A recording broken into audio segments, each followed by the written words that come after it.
Kita lanjutkan diskusi kita dalam Prime Time Talk kali ini, Bang Fajrul, Pak Basara. Ya, saya mau tahu dulu nih, Pak Basara, Bu Mega pengen trio macan di kick dari kabinet. Begini, Anda harus tahu posisi Bu Mega. Pertama, beliau sangat menghargai hak prerogatif presiden, begitu. Mengangkat menggantikan menteri dalam kewenangan sebagai presiden itu adalah kewenangan presiden. Hak prerogatif. Ya, saya kira dalam konteks itu Bu Mega memegang teguh soal prinsip itu, bahwa partai-partai KIH ini punya kewenangan untuk memberikan masukan tuh iya. Keputusan terakhir kita serahkan kepada presiden. Tetapi presiden juga dapat melakukan pertimbangan-pertimbangan terhadap anggota kabinetnya. Mana yang memberikan dukungan signifikan terhadap kinerja pemerintahan yang dipimpinnya, mana yang tidak produktif, dan bahkan mana yang kontraproduktif, gitu kan. Sehingga oleh karena itu kabinet ini baru berjalan 3 bulan, ya. Saya kira presiden punya waktu untuk melakukan evaluasi. Tetapi sekali lagi yang ingin saya tegaskan bahwa dalam konteks hubungan dengan partai politik adalah sesuatu yang sah sesuai ketatanegaraan kita. Kenapa demikian? Karena memang banyak tugas-tugas presiden, kewenangan-kewenangan presiden yang harus dikoordinasikan dengan partai politik, terutama fraksi-fraksi di DPR. Presiden mau membuat peraturan, membuat undang-undang, harus bersama DPR. Presiden mau mendapatkan persetujuan tentang APBN, harus bersama DPR. Tapi katanya sekarang presiden caranya, sulit ya ketemu dengan partai ya, atau ada yang menghalang-halangi. Apakah trio macan ini? Ya, memang ada upaya-upaya ke arah sana. Yang siapa? Upaya dari mana? Mengalami kesulitan untuk berkomunikasi, ya. Tetapi sekali lagi ini adalah apa yang saya sebut di awal, begin is difficult, mengawal itu sulit. Apa susahnya tinggal telepon barangkali misalnya? Pak Presiden juga sedang mencari format, ya. Bagaimana pola hubungan dengan partai politik pengusung, bagaimana pola hubungan dengan relawan seperti Pak Fajrul dan lain sebagainya. Sehingga marilah kita berikan kesempatan beliau untuk mencari format yang pas. Emang kenapa? Apa yang salah? Atau kenapa nggak boleh Presiden itu terlalu dekat komunikasi dengan partai politik pengusungnya? Apa hubungannya dengan 3 orang ini? Ya, itu yang ingin saya katakan. Di satu sisi ada yang mengatakan Pak Jokowi tidak boleh dekat dengan partai politik. Tetapi yang mengatakan itu adalah orang yang juga ingin dekat dengan Pak Jokowi. Kan begitu kan? Sehingga oleh karena itu mari kita letakkan persoalan ingin dekat ini, atau sudah dekat sekarang ya, kan beda. Ada yang masih di luar ingin dekat, ada yang sudah di dalam ingin tambah dekat, ada yang sudah tambah dekat ingin semakin dekat. Kan begitu kan? Ujung-ujungnya itu tadi, bahwa kekuasaan itu adalah madu, menggoda orang. Termasuk juga menggoda Pak Jokowi untuk bikin partai baru, untuk pisah dari Ibu Mega dan lain sebagainya. Itu kita sadari lah, ini manuver-manuver politik yang sedang menggoda Pak Jokowi. Tapi saya pribadi, kebetulan Pak Fajrul tahu persis, saya adalah salah satu pengurus DPP PDI Perjuangan yang intensif mendampingi Pak Jokowi pada saat kampanye Pileg dan Pilpres kemarin. Bahkan umroh terakhir pun saya mendampingi beliau. Saya kira Pak Jokowi adalah orang Jawa yang santun, yang tahu cara membina hubungan baik, meletakkan pola hubungan itu dalam prinsip-prinsip hubungan yang seharusnya. Sehingga oleh karena itu janganlah kita kemudian mendramatisasi situasi ini bahwa seolah-olah dunia ini akan kiamat. Tapi ngomong-ngomong akan Pak ada Basara, tsunami politik dan Bu lain sebagainya. Rini sama Bu Mega sekarang hubungannya bagaimana? Yang pasti ulang tahun Bu Mega kemarin, Bu Rini tidak hadir, saya tidak bahkan hadir tidak memberikan orang nggak diundang kok. memang ulang tahun Ibu Mega tidak dilakukan secara resmi, tidak ada undangan. Yang datang tuh hanya keluarga, DPP partainya. Trio macan nggak gitu kan? datang. Saya tidak tahu, tapi yang pasti diundang nggak trio macan? Ini tidak ada undangan. Oh, oke. Memang tidak ada, hanya kesadaran saja yang merasa dekat dengan Ibu Mega silakan datang.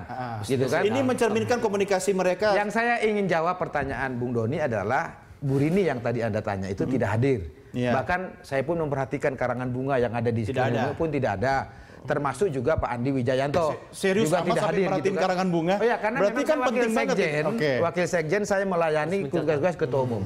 Jadi sekretariat melaporkan kepada saya, karena kan kita harus membuat ucapan terima kasih. Betul. Begitu kan? Tidak ada ucapan bunga dari Rini Sumarno dan juga dari Andi Wijayanto. Itu saya kirim kemarin.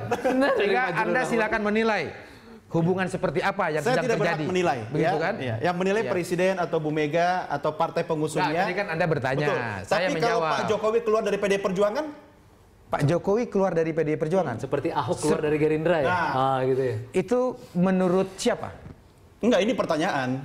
Kalau itu terjadi bagaimana? Begini, kalau kaitannya dengan hak politik seseorang, setiap warga negara itu bebas dan merdeka untuk menentukan sikap dan pilihan politiknya. termasuk keputusan Pak Fajrul untuk tidak masuk dalam partai politik dan ya mencalonkan diri sebagai gubernur Kalsel. Itu hak politik beliau. Iya, betul. Ya kan? Saya juga punya hak politik yang sama. Termasuk Pak Jokowi sendiri. Iya. Ya toh? Tetapi janganlah kemudian pihak-pihak yang ingin mendekati Pak Jokowi menggunakan cara dengan menggoda iman politik Pak Jokowi.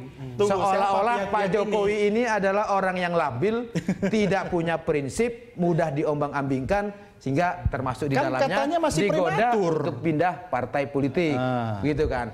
Sehingga oleh karena itu saya secara pribadi sekali lagi punya keyakinan politik Pak Jokowi itu adalah orang yang amanah, figur yang istiqomah, yang menurut hemat saya beliau akan menjalankan seluruh kewajiban ini secara penuh tanggung jawab.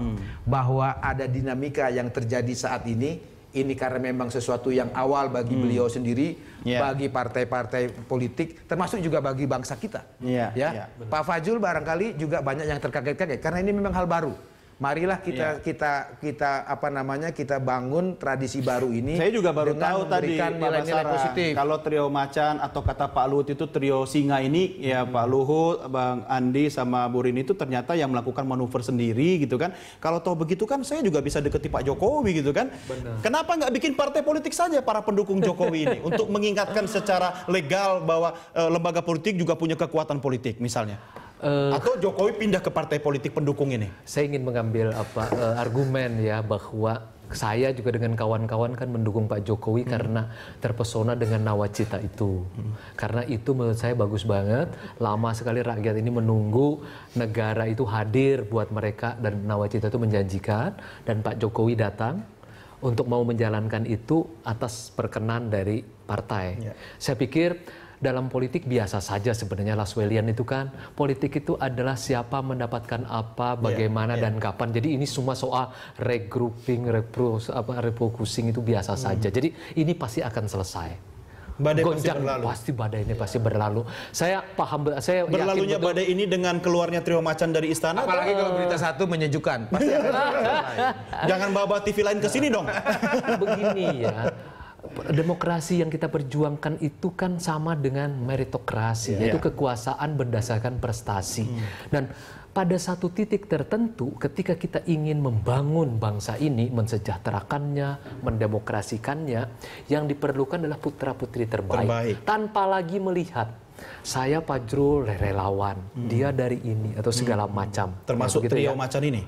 Iya, bisa juga begitu. Yang dilihat itu hanya prestasinya. Itu kan kata orang non partai, tapi kan dari perspektif partai politik, demokrasi itu adalah meritokrasi, yaitu kekuasaan orang-orang yang berprestasi. Sepanjang mereka berprestasi, makanya tadi bagus sekali Pak Basara di awal mengatakan, ketika sudah urusannya negara, lepas semuanya tuh partai dan segala macam. Kalau dari perspektif etika politik, wajar nggak upaya atau manuver yang dilakukan trio macan? Ya, saya pakai istilah trio macan. Kita kembali ke itu aja, ke gagasan Laswellian itu. Politik itu adalah siapa mendapatkan apa, bagaimana dan kapan. Jadi artinya selalu seperti itu. Saya aja diintervensi oleh istri saya, anak saya. Tetapi seorang pemimpin selalu mampu berdialog, berpersuasi, lalu membuat jalan tengah. Oh, kalau saya istri Contoh saya terbaik. bisa apa-apa. Saya tidur di teras. Don, contoh terbaik dalam kasus BG sebenarnya. Ada dari partai, ada dari perorangan, ada dari kelompok relawan.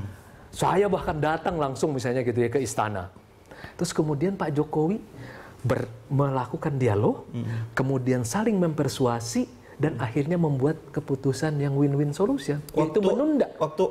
Kasus BG, yaitu menunda pelantikan Pak BG. Itu satu cara yang buat saya bijak. Karena di tengah tekanan seperti ini memang harus. Pak Fajrul, dalam konteks representasi rakyat, yang diakui dalam desain ketatanegaraan kita itu yang disebut wakil rakyat itu anggota DPR. Begitu kan? Saya letakkan dalam desain ketatanegaraan. Nah, dalam konteks itu sebetulnya kenapa Pak Jokowi kemudian menunda pelantikan ini? Karena sikap DPR yang notabene adalah representasi rakyat itu telah memberikan persetujuan. Begitu kan? Tapi itu yang saya sisi lain jadi ada menghargai Komisi 3, menghargai paripurna, ada aspirasi rakyat yang civil society Ya. seperti yang Pak Fajrul katakan itu tadi. Maka kemudian Pak Jokowi mencoba menjembatani Kira-kira di situlah. Ya, itu maksud jalan saya. tengahnya. Jadi tetap menghormati Komisi 3, tetap menghormati paripurna, tetap menghormati Pak Basara dan kawan-kawan. Ya. Nasdem, PDIP, Ya, menghormati yang lain, lalu diambil jalan tengah. Memang itulah Ya. ciri pemimpin. Dan Pak Oke. Jokowi berdiri titik itu. Ya. Dia berdialog, dia mempersuasi, kemudian dia Oke. membuat Ya. konsensus. Terus mengambil bagaimana keputusan. komunikasi politik antara presiden dengan partai pengusung ini bisa tetap dijalin? Pak Jokowi itu sebenarnya berada dalam posisi yang sangat nyaman. Kenapa? Hanya dengan menyampaikan program saja ke DPR. Contoh, Pak SBY hanya membuat dana untuk desa 9 triliun. Pak Jokowi dalam APBNP Iya. 20 triliun. Triliun. Sekedar itu menyampaikan, hei wakil rakyat, Anda setuju apa enggak sama Iya, ini? tolong Udah nggak dibahas. peduli sama Oke, partainya, oke. nggak peduli sama koalisinya. Iya. Waktu Rakernas keempat kemarin, Pak Jokowi lah orang pertama kali yang mengusulkan agar Ibu Mega mau dicalonkan lagi menjadi Ketua Umum PDI Perjuangan. Iya. Itu Oke. gara-gara Pak Jokowi, Pak lalu Basara. kemudian seluruh DPD setuju. Iya. Ini- Karena apa? Alasannya adalah Bu Mega perlu memimpin partai ini kembali agar Iya. dapat mengawal jalannya pemerintahan Iya. nasional. Terus kalau misalnya partai-partai dari koalisi Merah Putih kemudian mendekati menggosok-gosok Pak Jokowi atau meminang Pak Jokowi, PDP gimana? Loh, kita senang sekali. Makanya pada saat publik menilai negatif pertemuan Pak Jokowi dengan Pak Prabowo pada saat kasus Pak Budi Gunawan ini sedang muncul, orang mengatakan, oh ini Pak Jokowi akan berpaling. Dan yang menarik- Salah. Publik salah menilai bahwa itulah cara Pak Jokowi merangkul kekuatan-kekuatan yang ada di parlemen. Oke. Jadi Baik, nanti di DPR itu ada kita satu program bersyukur. disetujui Ya, oleh betul. kelompok tertentu. Ya, Program seperti itu. Bahkan Pak Jokowi sekarang seperti menjadi ketua dari partai-partai.